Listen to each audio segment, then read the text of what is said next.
भारत के प्रधानमंत्री नरेंद्र मोदी क्या वाकई यूक्रेन का युद्ध रुकवाने जा रहे हैं?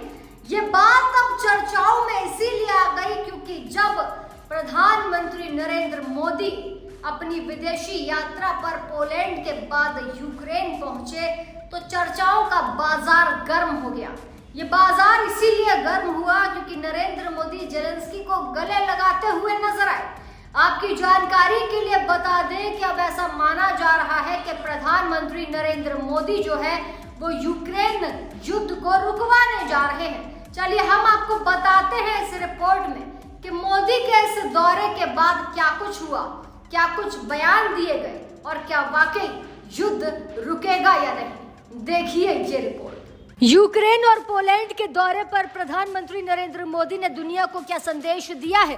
क्या भारत सच में विश्व गुरु बनने के व्यू की तरफ चल पड़ा है और उसकी स्थापना की शुरुआत होने वाली है? ये कहानी इसीलिए आपके लिए बेहद दिलचस्प है दोस्तों। रूस के विरोधी या दुश्मन देश यूक्रेन के साथ प्रधानमंत्री नरेंद्र मोदी बड़ी डील के साथ वहां के राष्ट्रपति जेलेंस्की के कंधे पर हाथ क्यों रखते हैं?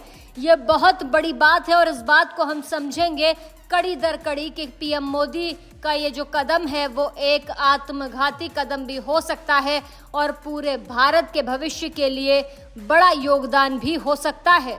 अमेरिका, रशिया और तमाम ऐसे देश हैं जो अपने आप को सबसे बड़ी ताकत कहते हैं, लेकिन पूरी दुनिया के पटल पे भारत इकलौता ऐसा देश है जिसके दुश्मन कोई ऐसे नहीं है जहां भारत बात नहीं कर सकता।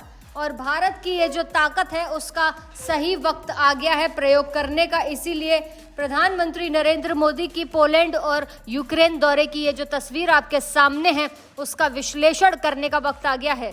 आपको बता दें कि यूक्रेन और रशिया के बीच पिछले 2.5 साल से जो चल रहा है वो आप देख रहे हैं और दुनिया के कई मुल्क जो ताकतवर हैं जैसे कि अमेरिका, वो ये चाहता है कि हालात बने रहें और जो उनके हथियारों की जो सप्लाई है वो बेच रहे हैं, बड़ा मुनाफा कमा रहे हैं, वो बनता रहे और अमेरिका अपने आप को विश्व गुरु कहता रहे और ताकतवर कहता रहे।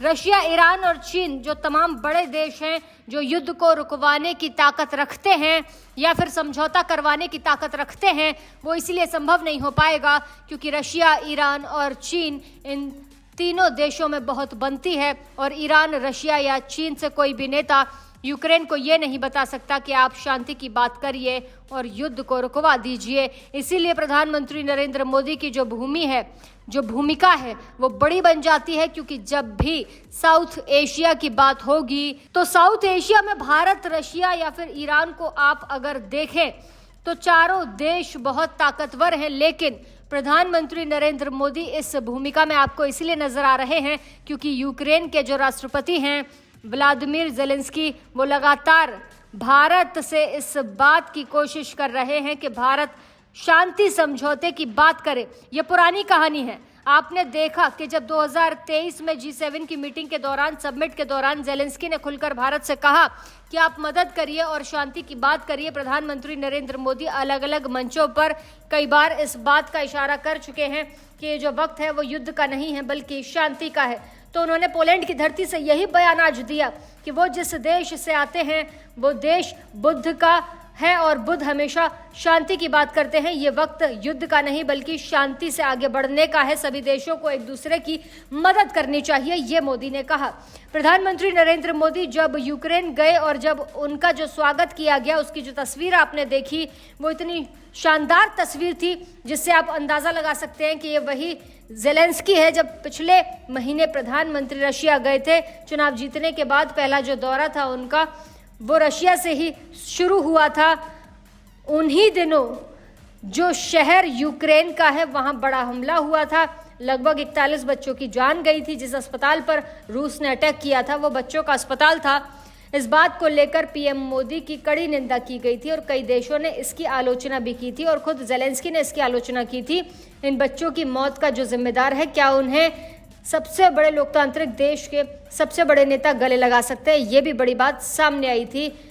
जेलेंस्की को गले लगाने की तस्वीरें खूब वायरल हुई।